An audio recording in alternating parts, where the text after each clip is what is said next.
Oh, first of all, I want to give thanks once again to the Almighty Creator, Togashla Wakantanka, for giving us this opportunity and giving us this time. And I want to thank all of you that have joined with us on this launch party, launch pad, and this Zoom conference. And we're all facing very important issues right now in our life and worldwide. And especially with what's happening worldwide, the health issue is really coming to the forefront.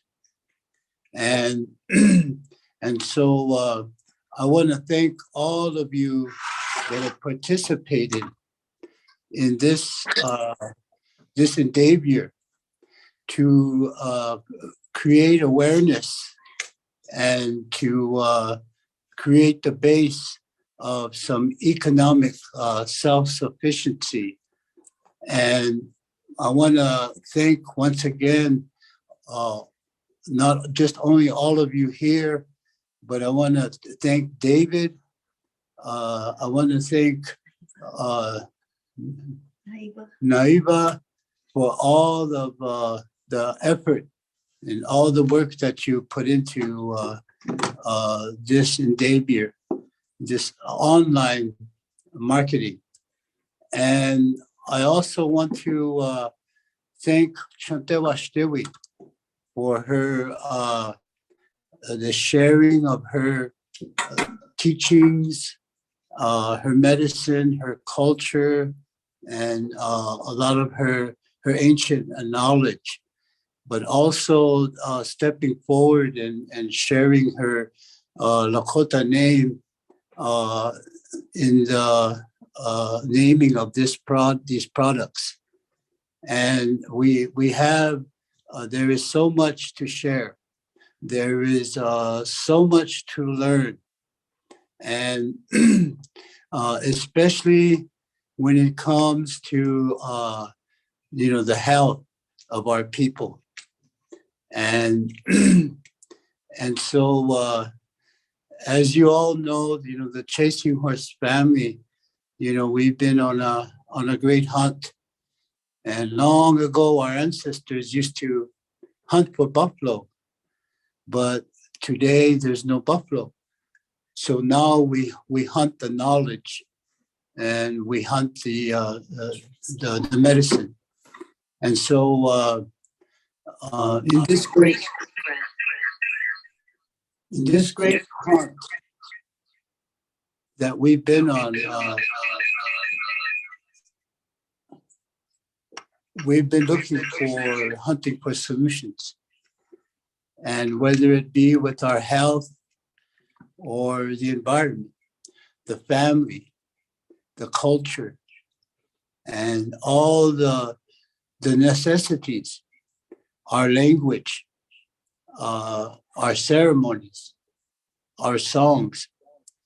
And these are all the part of what makes us who we are as Lakota.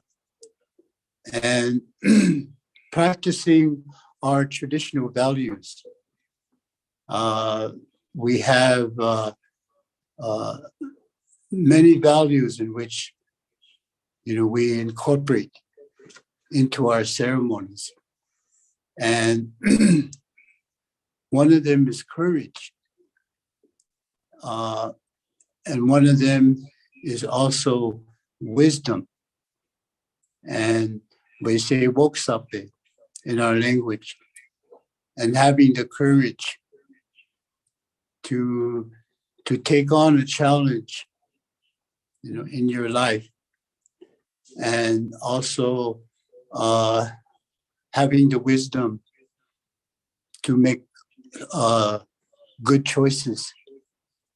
And and so we incorporate a lot of those values and those virtues into modern day applications to modern day lifestyles.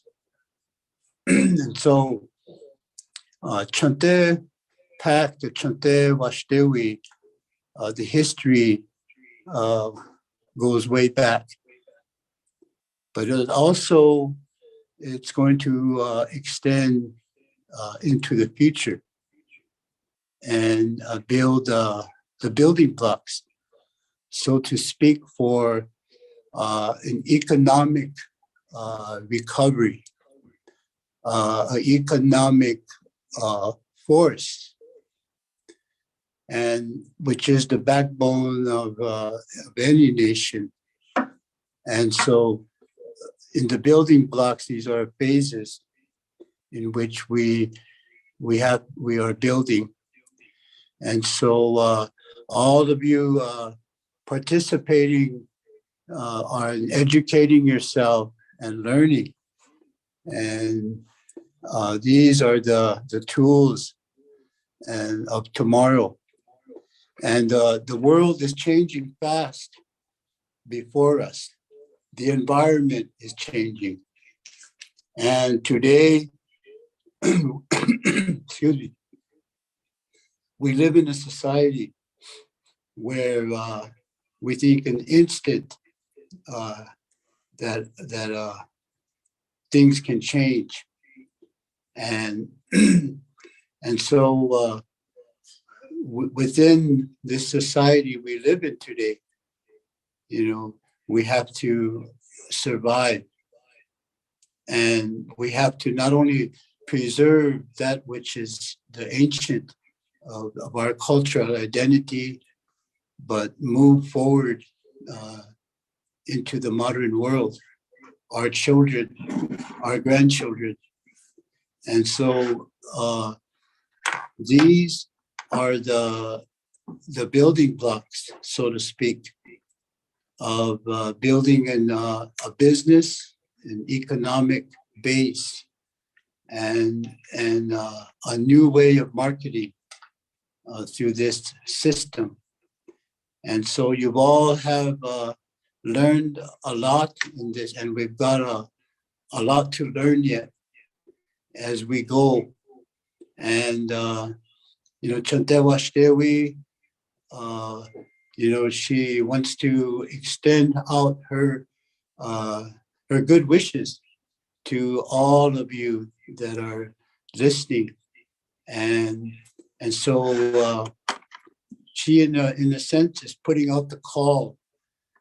She's putting out the call to action, and because there is so much at stake, and the call to action.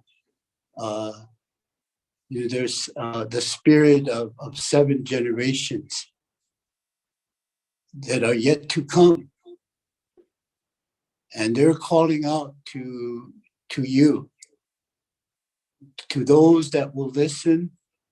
She said, to those that will care, and those that will take action in supporting endeavors such as this one here. And and so there are many obstacles that face us, because as we all know the history in this country, and and so we have economic barriers, ahead of us, and we're going to be challenging those barriers. And the Chasing Horse family has been back to the time of Crazy Horse. We have been faced with these barriers, and we've been making changes for the better as we're coming. And so we have to know, the economic the economic background, and where a plan for the future, our objectives, and a target, and for all of us to be focused on those objectives that we put forth. And so, and the preparation is a lot has to do with a lot of that, of being prepared, And in some sense, me and Winifred here, going on 47 years that we've been involved in not only just preserving culture, but environmental issues, protecting Mother Earth, educating people, and so we have a little bit of experience, and not only of our the tracks we've led, but the future, the dream, the vision that we have, but how to manifest that, make that dream become a reality. And so, we've been on a long journey and on a long hunt.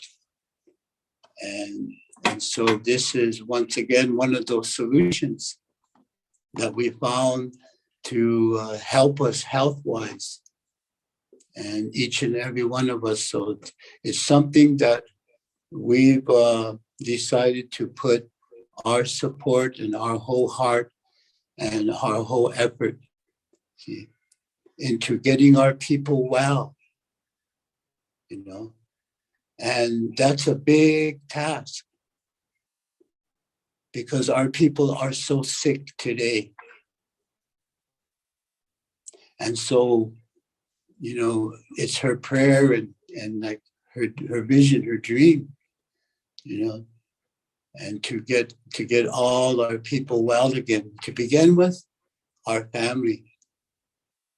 And we're one family here, the Chasing Horse family, that we are proud of our heritage, that we are members of the Sichango Lakota Oyate and the Rosebud Sioux tribe. They are the keepers of a lot of the medicine and the knowledge and the star medicine, the history. And so we are very proud and honored, to be a part of this nation. And we have a long legacy and a responsibility, to live up to, on a lot of the healthy lifestyle. And we're one family that today can say we're 100% sobriety, and from alcohol and drugs. And there's not many families that can say that in public. But we are one Jospeh, a small community that are carrying those basic values. And so, the Chasing Horse family, we have a great legacy to carry, and a responsibility. We have a long history of that. And it's Chantewashtewi's prayers and dreams to carry that into the future. Like I said, the spirit of the next 7 generations, is calling out. It's calling out to each and every one of you, because is there going to be enough water, clean water? Is there going to be enough proper food? Is there going to be enough clean air? These are the necessities of life, of the laws of nature, the laws of the universal laws, that every human being born on this earth should have basic rights, should have basic connection to these necessities of life, that which makes us the Mother Earth, nutrients, to her nutrients. She gives us those necessities of life. And so in some ceremonies today, people in their culture, these are considered something that are very sacred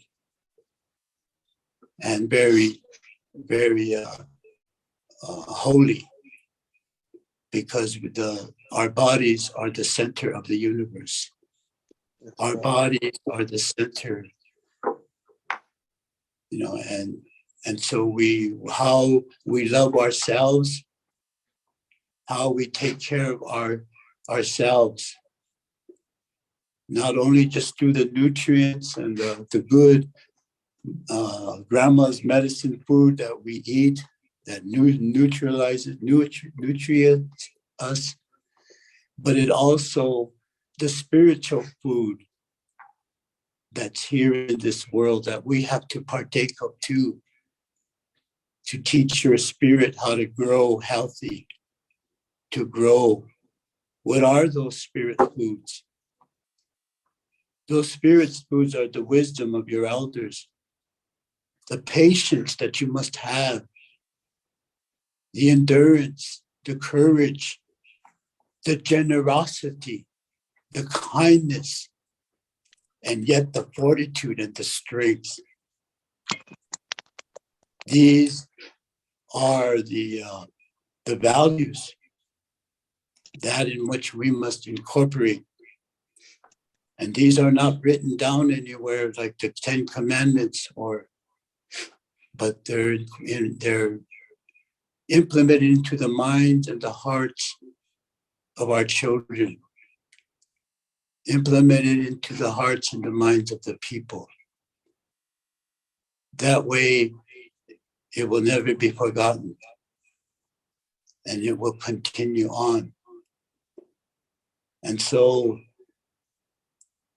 food for the spirit is very important as well, to keep our minds and our bodies, our hearts, our souls, all connected. And these are the teachings of many of our ancient ceremonies. These are nothing new. These teachings are as old as many of the ancient cultures of this land. And many of these nutrients that are missing in our foods today, whether it's corn, fruit, vegetables, whatever it might be, those existed at one time in indigenous cultural cultivation. And so it's one miracle, one great opportunity to go back. So I've been educated. He's the 6th generation chief of the Sioux Nation. This guy. Which tribe? Lakota. Lakota. His son is the 7th generation. They're descendants. If I can just remind everybody to please mute their phones so that we can not have any background noise. Thank you. Here, switch on your phone.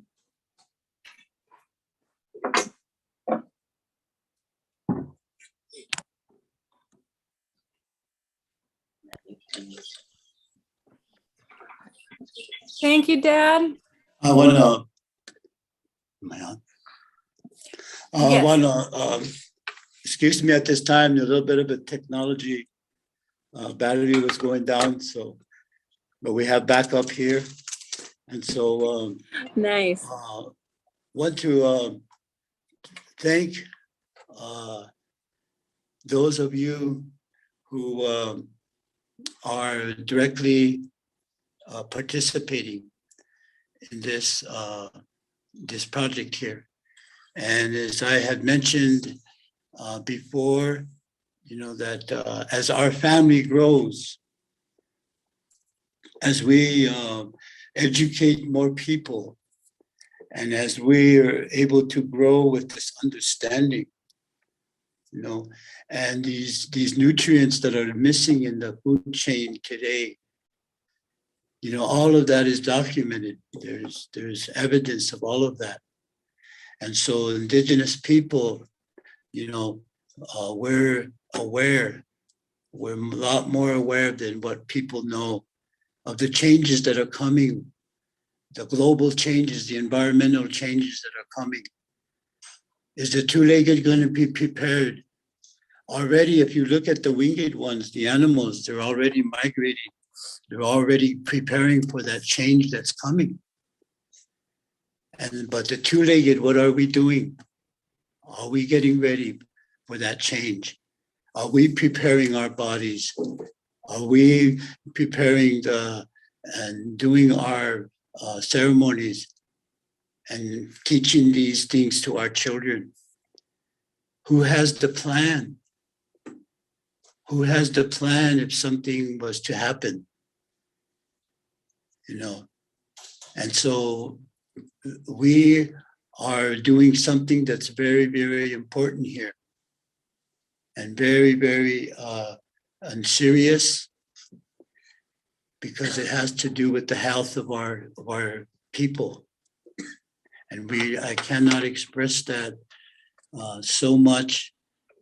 And because, like I said, me and Winifred has been working in the area of healing, whether it's through ceremony, whether it's through medicine, herbs and herbs, whether it's through sweat lodge, whether it's through Sundance, we've been a lifetime of healing, and we've encountered just about every kind of illness there is.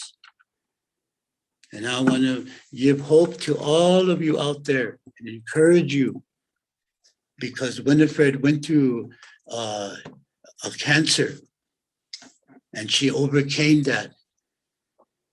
And this was many, many years ago. But through the help of family support, spiritual food, and medicine, and ceremony, she was able to overcome that experience. And so there are many illnesses that are afflicting our people out there. You all have probably a relative that's suffering from something or another, as I do. And so imagine yourselves as soldiers. Imagine each and every one of you as a warrior, your corporate soldiers. And the battlefield out there is the diseases that are killing our people. And how are we going to arm ourselves with the knowledge? How are we going to arm ourselves with the tools, the medicine, the food, the superfood that's going to prevent a lot of that from happening to our people?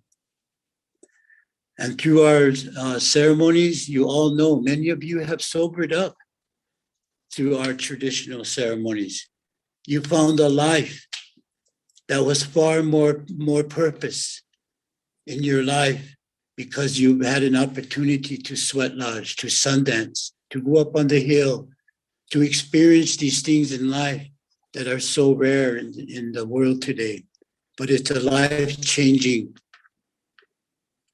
And so let this also be a life changer for us all.